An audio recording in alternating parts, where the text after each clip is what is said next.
اعوذ بالله من الشیطان الرجیم بسم الله الرحمن الرحیم.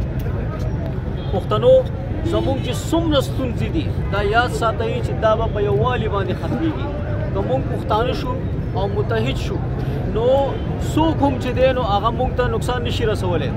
که چېرته موږ متحد شو مونږ د ستر مشران چې کوم محمود خان اڅکزی دی که اسفندیار دی که څومره دي د ستر مشران دا ټول که یو ځای شول او د پښتون قوم د حق دپاره یو ځای شول او راپاڅېدل او متحد شول نو دا یاد ساتئ چې نه باجوا زموږ څه کولی شي نه بل څوک زموږ څه کولی شي. پښتې ته وګورئ اوس وخت دی متحد شئ او د یو بل سره ودرېږئ. د یو بل خلاف دا پراپیګنډې د یو بل خلاف دا چغې سوري دا بندې کوئ.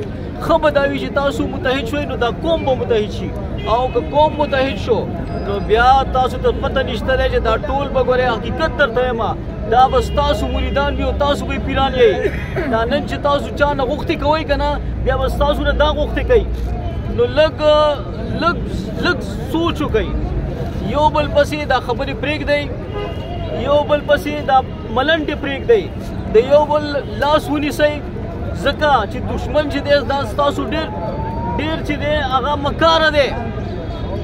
هغه هم تاسو ماته په چلول او په تاسو حکومت کوي. نو ښه به دا وي چې یاره هم د دې ستر مشرانو په دغه کې چې دی په جرګه کې تاسو راټول شئ او د دې قوم چې دی هغه رهنمایي وکړئ. الله مو ښاد لره مننه. ډېره مننه.